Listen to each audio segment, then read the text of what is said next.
Hey, welcome to the Business Pro League podcast. My name is Daniel Lauritsen, and I am your host today. And I'm really looking forward to this conversation with a good friend of mine by the name of John Moriconi. John has been in the agricultural industry for a very long time, and he is probably one of the smartest people I know when it comes to agriculture. And I'm really looking forward to this conversation. I will admit there's not a lot of people that I know in agriculture, so that definitely helps your case, John. But in saying that, I love our conversations. We have them quite often. And I love your unique perspective on business. So I'm really looking forward to this conversation today. So welcome to the podcast. Thank you very much. Geez, what a welcome. Awesome. Well, let's get straight into it. So, John, I know a little bit about your story, but let's go back right to the beginning. Let's talk a little bit about how you even got started in business. Like, I understand you're from North Queensland, and talk us a little bit about that. What was your journey into business? What was that like? I think it's always comes down to, that passion to I've always wanted to work for myself. So, I started off as a truck driver finished school, actually got an apprenticeship for 2 months and realised there was more money in truck driving than an apprenticeship. I had to get married in a couple of years, so I figured out I needed to get some dosh in the bank. And so that's how I started my career as for the first 8 years working, 70, 80 hours a week, trying to make as much as you can. And eventually I was working like two jobs, full-time job during the day driving fuel tankers, and then at night I would go out and spread mill mud. And I did that, and Maria and I then sat down after the season was over, and we said, I was looking through the paper, and he goes, "Hey, there's a courier business for sale here." And anyhow, we went through the process of, going to the bank and doing all the stuff that you would do getting into business, and decided to take a risk. And we had a young family, Matthew, our youngest, was actually a week old when we started. So I still remember the first day I was driving back, and 9 o'clock at night, I was way behind schedule in my pickups. And everything that can go wrong will go wrong in the first couple of weeks, and you wondered why the heck you're in business. Yeah. But we persevered through that, and had a we were driven, and I think that's key. I wanted to grow my goal at the time was to grow a international trucking company. Little did I know that I'll end up in fertilizer. But we worked hard, and we grew a little business from 80,000 turnover. I think when we sold it was nearly 500,000 turnover in 3 years, and had other transport companies linking in with our business. So we knew early on the value of vertical integration and stuff like that. We didn't know what the word meant, but we learnt the value of it. In other words, working with other people to help your business get along as well, and help theirs, of course. We sold our business back in 1992, and I just wanted, because we were working like 100 plus hours a week, and it was just not much time for sleep. And then from there, I just thought I needed a change. And that's how the transition sort of into a job, which was agronomy and science related. It wasn't in ag, it was actually in the turf industry. And it was a territory manager to sell, slow release fertilizer and chemicals and fungicides and equipment and stuff like that. So was quite a big territory. It was from Cairns all the way down to Rockhampton, and as far north as Darwin. Actually, I did a lot of that was the start of my many days on the road, and really didn't know anything about science. I remember when I went for the interview, I rang my brother up, and he was on the farm. I said, "What does NPK fertilizer? What's NPK mean?" And he said, "Nitrogen, phosphorus, and potassium." I says, "Okay, well, that's a start. We'll give this a crack."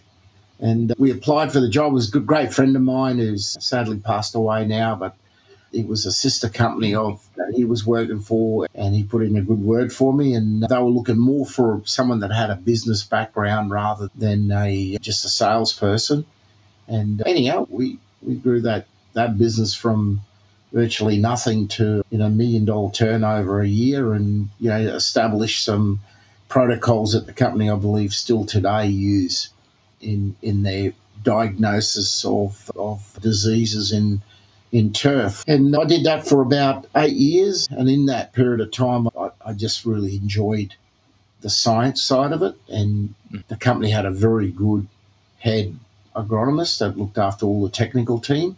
And so, he was able to put like a bit of an internship and training together for me over and steered me down the right path. And then I just did the work myself and just research and read papers and stuff like that. And that was the transition from working with a company like that to going into business was more around seeing opportunities along the way. And an opportunity arose itself where there was a soil conditioning product that was actually, they were doing some trial work at the Cairns Golf Club, and it sort of caught my eyes, and I ended up going down and visiting with the owners of that business. And there were a couple of banana farmers that were actually bought the license to manufacture this soil conditioning product from overseas, and there was millions of dollars worth of research done over there. Started doing some research while I was working with the company, with the turf company, and I thought, heck, there's something in this. And anyhow, I didn't action anything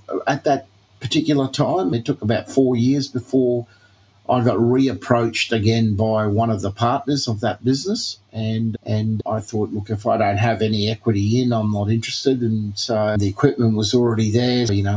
It was fortunate for me because I didn't have the money at that stage to, capitalise something like that. But yeah, I had equity. I got equity in, but it was real grassroots stuff because the business they had sold the product for 2 years and then it just died. And then the partnership fell apart, and they brought the reactors and everything onto the farm, and they were just servicing their own farm and a couple of the farms that were around the area. And so they really wanted to grow the business. They knew that there was potential in it. I saw it 4 years earlier that there was, and I thought, you know what?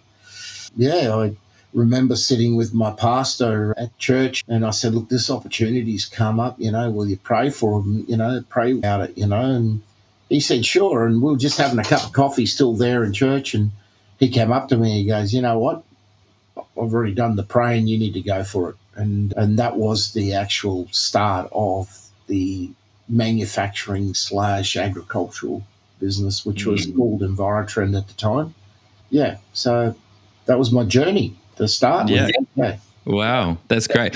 One of the things I've noticed about you, John, is that you have a very incredible ability to spot opportunities, and often those opportunities can be quite left field. They're kind of opportunities that maybe nobody else has thought about. I know that you're constantly developing products and creating new types of fertilizers and different, types of products.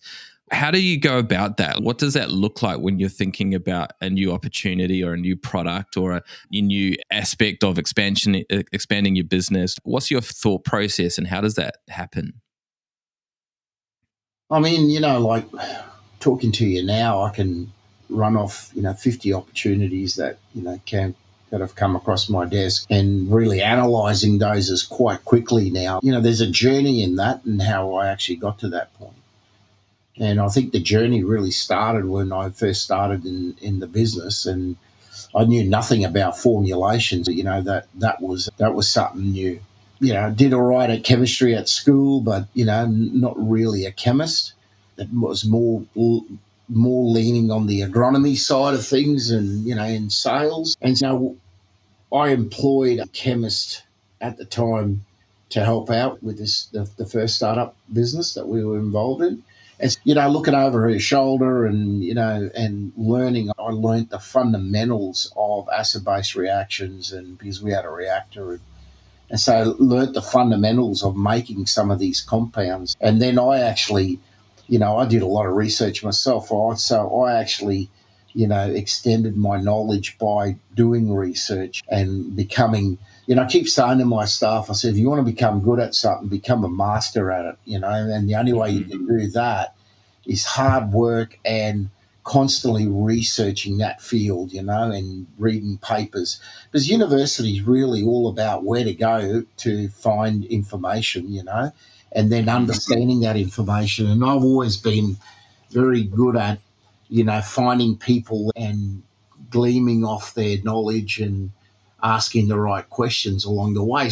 So, in the foundational build up to the question that you asked me was, as I grew in my technical ability in the agronomy side of things and putting programs together and understanding different crops, and I understand a wide range of crops now, but it's all been around learning and training and asking, and so it's a process. So from 2000 to 2024, it's 24 years of foundational build up in opportunities come along, and to me, it's almost like riding a bike. I could see whether something's going to work or not, in the industry. Plus, I'm the sort of person that is constantly thinking ahead. Where's this going? 5 years from now, what's this going to look like? And we're going through some tough times. How can we improve things for farmers? How can we improve we might be in the fertilizer business, but how can we improve the delivery system and cut their costs down by cutting bags and, a lot of that sort of stuff. So for me, opportunities and thinking of new ways and new ideas I don't know, just sort of comes naturally now, but I never used to. It's something that it's layers of building on years of experience. So, And then how did you prioritize those opportunities? Because obviously, there's a lot of entrepreneurs that have a million ideas all going through their head at once. But obviously, we know that success is in the execution of the actual ideas that come through. So how have you gone about prioritizing the ideas that are actually going to move you forward? Good question. Probably in the early days, I was, like a dog with 5 bones, I suppose. I wanted them all. But you soon learn that, cash is king. So what drives the business is what you focus on. And I, and it helped me also to become multitasked in my ability to manage, wear a lot of hats in the phase of when we started to where we are now, because there's been some big transitional, waypoints along the way, with building factories and, designing reactors and, multiple type of formulations, which, how do you build mixers that can handle all those forms of formulations and, and not overcapitalize, on equipment, So being able to be streamlined in that area and also being able to manage your cash flow. So the way you stay focused and what you add priority to is really where your core business is. And then once you start developing cash flow and cash flow is always a problem in business, and it doesn't matter what size your business is. You got to stay focused on what your core business is, and so that's what allows me to prioritize what's important and what isn't. So you would say what's the impact on cash flow first when you're analyzing opportunities and whether this is going to help you move forward or hold you back from, I guess, the business growth that you're pursuing at that point in time whenever you're analyzing new opportunities? Good question. In the early days, I would probably race out and then realize I didn't have the cash, and then spent the next 3 months working my ring out, trying to get cash in, and then realize, I made a mistake. And along our journey, I had to sit down with my accountant and create a cash flow forecast template, and then it allowed me to see, some of these projects were worth pursuing, because they had had good margins in the products that we developed for those streams, but, needed some infrastructure or needed some new reactors or mixers or people or whatever it might have been. So it's really knowing when you had the cash there to actually start to execute that. So that becomes a planning and a strategy process along the way.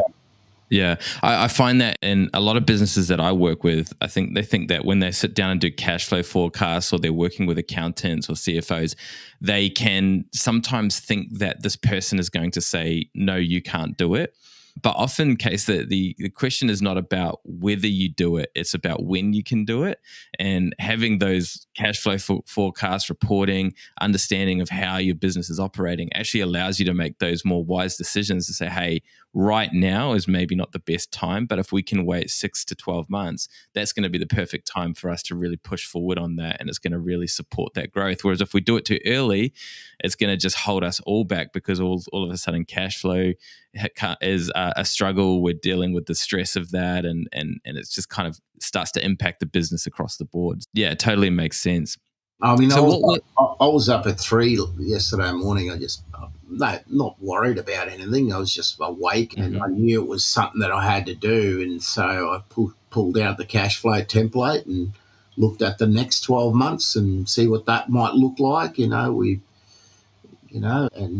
it's critical because we're working on some new projects and the timing of that is very important. So if I give anyone any advice in business, whether you just starting a business off, is even if you just put a simple cash flow forecast together, or I'm sure your accountant can help you put a template together. I would start with that. That is very important. It's one thing. I've got two business partners that are extremely wealthy businessmen, and they're very good businessmen. And that's one thing I've got from them is that we need to know where we're going. And unless we know what our cash position is, you don't know. Yeah, totally. So you've got into the business. You're now kind of building this business. What was the next? What were the major shifts or changes that happened in the journey of building your business that kind of were almost, I guess, a fundamental shift on how you decided that you needed to expand your business over the years? Oh, there was the first business after 5 years, sort of all went pear shaped. So you learn about, almost going broke and what that feels like in business. And that can shy people away from ever going back into business. And it was sort of niggling me in the background. And, I was scared to have a crack. But you know what? An opportunity came up. The people that actually purchased that business, opportunity came up to go back out as from being employed to going out as a private consultant. So I did. Fortunately enough, somebody was good enough to give me $20,000 to start again. And, I nurtured that $20,000. I can tell you, it was like we pulled the belt in, we were living off our credit cards at that stage, three kids. And Maria had a small business downstairs and she was running a curtain business. And, we learnt how to fight. I would use the word fight, and hold true to our dreams, that we could make this work. And, I just went out on my own and, held some of the key customers that I had at the time doing their agronomy work. And it was the turning point would have been, well, when one customer said to me, hey, listen, I've got this, I want to create a product, a liquid product but have a high analysis so we're not moving a lot of water around, And I knew that technology was out there, but developing it for agriculture and creating suspension fertilizers was really unheard of. And so, it's that whole becoming dogmatic about being successful and having a go. And 300 and something samples later in my garden shed at, all hours of the night. And finally, I had a revelation that I had to add a certain amount of stuff to it. And I think it was a God moment for me. Definitely, I talk about it as a God moment. And that the 320th sample actually worked. And then from there, then I had to create the mixer to actually do that work because I was using the stick blender. And so we did that, and that's where one of my partners actually today actually engineered the first little pilot plant. And so I found a spot where I could park this thing. It was portable. And I started making, batches on my own. I would do 14, 15 ton a day, cut 25 kilo bags 3 days a week, and then put my salesman's hat on and go out and sell for 6 days, for 3 days a week, and have Sunday off and do that all over again, And in the process, I actually had to go to Dallas to have a look at some technology, mixing technology to develop our pilot plant. And in the process, I talk about forgiveness, but in the process, I being over there, I decided to catch up with some friends of mine in Fresno, and they were supplying us some ingredients as for the previous business that I was in. And so while I was over there, I was at Dallas Airport, and I was in my hotel room, and just felt, the Holy Spirit sort of say to me, ring this guy up and tell him you forgive him for what he did to you. And this was a guy in the US who tried to rip us off. And so I thought, where'd that come from? Like, this is like 6 years later, it's like, how do you get a thought that pops into your head like that if it's not something that's Holy Spirit inspired, I suppose? And so I actually rang him, and he answered the phone, and he was taken back, and he accepted my apology, and he said, "Hey, listen, if you're going to be here, I'd love to catch up with you." So this is the events that led to where we are today. Is really a lot of that has come from that moment. So that led to me meeting the guy again I won't mention any names, but I met the guy again in Fresno. He actually organised a meeting with another guy who then we become great friends, and I started formulating some of his products in Australia in the biological side of things. And then, it led to, him introducing me to some other people, and which now, I do a lot of formulation work for a company in the US, and we've helped them develop a business, instrumental in building a lot of the reactors and the mixers, and then eventually going over there on a regular basis for nearly 10 years, formulating their products for them, and their business has grown considerably from there. Obviously, there's a faith element to what you do in business and how you operate your business, and a very, I guess, deep spirituality to what you do. How do you? I guess the question I'm asking is, the reason you've stayed in business, was it stubbornness, or was it something else, or was it a mix of both? Was it this kind of just, dog-headed desire to just kind of stay in the fight, or what was it that kept you going in those really dark times? I just had a firm belief that the industry that I was,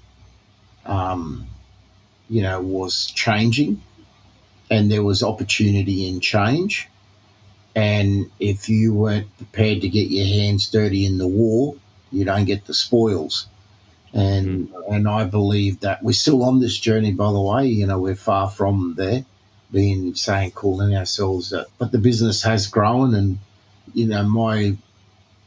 my ability to never quit is, my desire, and not desire, my character is, I don't like quitting on things that I've started, but I also know when it's time to give up the fight when there's something that's not going anywhere, and we've done that along the way as well. So and any business, you're going to have the ups and downs, and if you really believe in it, you need to hang in there and do what's necessary, do the hard yards that's necessary to turn it around, and then eventually you'll start to see the momentum happen.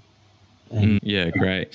And how did you manage that balance, or that focus with family? Because obviously I know that family is also really important to you, and how you've lived your life and how you've served your family. So how did you, because I also know that you're on the road a lot. You travel quite a lot, and you've probably done more kilometers in your ute than I know of anybody. So how have you navigated that with family and business and being on the road and all that comes with that? First of all, you need a very understanding wife and good partner, and Maria's been part of the journey as well, so you've got to they've got to be involved in the dream and see what you're doing as well. And so that's helped without a doubt. Navigating family. My church life is really, is very important to me. So, the projects that Maria and I have, invested in, from, being into missions and stuff that we're doing into Sri Lanka and stuff like that, and putting our money towards kingdom principles sort of thing. And in the kingdom, I think that's gelled, working together and being able, there's an understanding. If I'm away for 2 weeks, I'm away for 2 weeks. I suppose when I'm home, I'm probably not 100% good at it yet. Mm-hmm. I'm working on it, but is when I am home is to know when to connect, because you can be disconnected. So you've been away for 2 weeks, you come home, and a lot of the thoughts and everything that's from the business trip or whatever's happening within the business can really consume you a lot, mentally. And I'm the Mm-hmm. sort of guy is that I find, I don't switch off. It's just constant. So probably working on, it's a working project, working on, on being able to disconnect and connect with my family, and I think that's very important. Now, doing stuff together, we like travel and stuff like that. So we set goals to do that as well. And that takes money and time and stuff like that. So, that's, you gotta go and do the work to, receive the spoils, so to speak. And so we have a good understanding of that. Um, I probably need to learn to switch off a little bit more, and I think it's a working progress for me, but I'm getting there. It's something that I'm very conscious of, and I'm definitely working towards it. And we're doing stuff within the business now that is freeing up some of my time. Back in the early days, I was wearing all the hats. One of the things that we've discussed from a board level is actually looking at freeing up some of my time. And what's that been like from? So what are some of the strategies that you've, I guess, put in place in terms of making sure your marriage, with that you're aligned together, that you are achieving the same things? Because when you are in your own world building your business, it is easy to get misaligned. I think sometimes, of that feeling of we're living two different lives, which we're pursuing two different dreams. What are the things that you've done over the years to kind of make sure that you guys are on the same page? I've always been a dreamer. That I suppose I probably don't do it enough now like I used to. But yes, Mm-hmm. one thing we always talked about is our dreams. So you need to spend time doing that dream building process, whether it's going out and seeing cars and houses, or even just going on holidays and stuff like that. Look, our obviously, for Maria and I'm just so lucky because, I have a wife that, and I'm not saying that other people don't have wives like this, but I'm lucky as John Moriconi for, I've been away from home up to 26 weeks in a year, and still married for 42 years. I consider myself very blessed that I have an understanding wife, and that helps me work on me as well, where I'm not threatened that Maria's going to take off and I've got to go and fix that as well. You know what I mean? I know that I can work on me and I can work on our relationship as well. But I'm very conscious of it, and I'm far from perfect in that area. I can tell you that now. Yeah. No, that's great. I love your honesty, John. It's really appreciated. So what would you do differently looking back on the last, however long, 20 years, 30 years that you've been doing this? What would you do differently if you were to kind of start the journey again? I'd probably, in the earlier days, I would have tried to have a little bit better planning and priority. Mm. I probably lacked a little bit of that in the early days because I was such gun ho and I Mm-hmm. thought I was invincible. And probably, yeah, look, I would probably say that, time off would be one of the things that, and actually switching off and spending more time with the family. I'd probably definitely say that would be an area that I would have to work on I would have worked on a lot better if it is, starting from where I started from, is being able to do that. And obviously, partners that you have along the way are very important. Like I've had two lots of partners, and the first one didn't work out real well. I'm not blaming them. I could be at blame as well, but I could definitely say that, the second lot of partners they've been great. When there's, five, and then it's sort of dwindled down to the three that are there now. And yeah, and it works well, because we're constantly communicating. And communication, I probably, along the way, I would probably, in areas where I didn't have expertise in the early days, is I was scared to pay for it. And Mhm. my advice is pay for it, Yeah. because it'll save you. It'll save you a lot of heartache along the way, and ended up getting, probably 8 years in, we were doing bearings on these machines and stuff like that. And 8 years in, I ended up getting a chemical engineer in that, was an expert in mixing. And we become great friends along the way. And he has designed our agitators and our mixers along the way. And I could see it saved us a hell of a lot of money, I can tell you. So get professional advice as well, and not be scared to pay for professional advice. We're very much that way inclined now, maybe because we can afford it as well. I know that sometimes the cart comes before the horse, but you really got to put the horse before the cart. And part of that is getting professional advice, and be willing to pay for it too. Like I know people go to friends or whoever, and find someone that's an expert in that field, and yeah, it's amazing. And it draws people then too, because their network of people, you become exposed to Mhm. their network of people, and all of a sudden, before you know it, you're down a rabbit hole that you got all the information that you need to make a good decision, going forward. So Yeah, I found that in my own life as well. That I remember when I was wanting to learn about strategic planning, and I found this type of, I guess, IP that they were licensing that I thought was really good. It was an amazing system that I even use to this day, but it was a lot of money to go through the process of training that.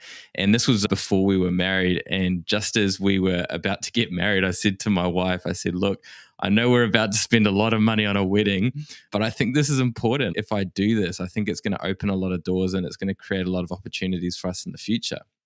And thankfully, she said, yep, like all good, let's go for it. And as a result of that decision, which was in like the tens of thousands of dollars when I was like 25, like it was not it was, tens and tens of thousands of dollars to do this program. But the return on that has been incredible. It's been really amazing. But at the time, it was that kind of sense of that risk of taking that leap was such a big deal at that point in time. And sometimes there's an element of, I'm not a fan of taking unnecessary risks, but the reality is there are risks, and when they pay off really well. yeah, yeah. So, last question then. There was someone out there who was really going through a dark place right now, going through a valley. They're in the trenches. They're trying to, scrape and pull themselves out of this kind of place that they're in to get this business running off the ground. What would be the one piece of advice that you would say to him or her about getting through this season that they're in? Well, first of all, people that are going to hang in there are people that really believe in what they're doing. So belief's going to be in what you're doing is going to be the key thing. So know that whatever journey you've embarked on in the early days, if you can re-spark that and that fire and that passion, that you got to have that. If you walk around like a zombie thinking you've been defeated, you already are. So you got to believe in yourself, and you got to believe in if you have faith, have believe in a, like for me, it's when I was going through a dark time, I have a I pray every day, and spend an hour or so and, praying and reading the word and stuff like that. So for me, that's my place of comfort and rebuilding. Secondly, you really need to talk to people. Not Don't talk to everybody, but talk to people that are close to you that will edify you and build you up and encourage you.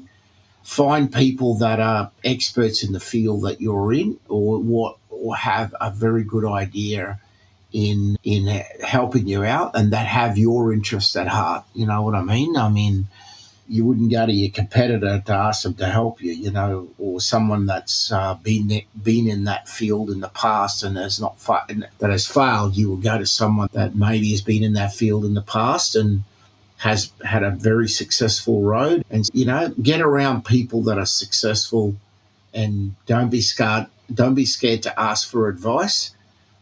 Fundamentals of business are the same. Doesn't matter what business you're in. So you got to make sure that you stay true to those fundamentals. Obviously, finances and stuff like that. Yeah, and then you just grit it out. If you really believe in what you're doing is what you've been called to do, grit it out and get advice. That'll be my.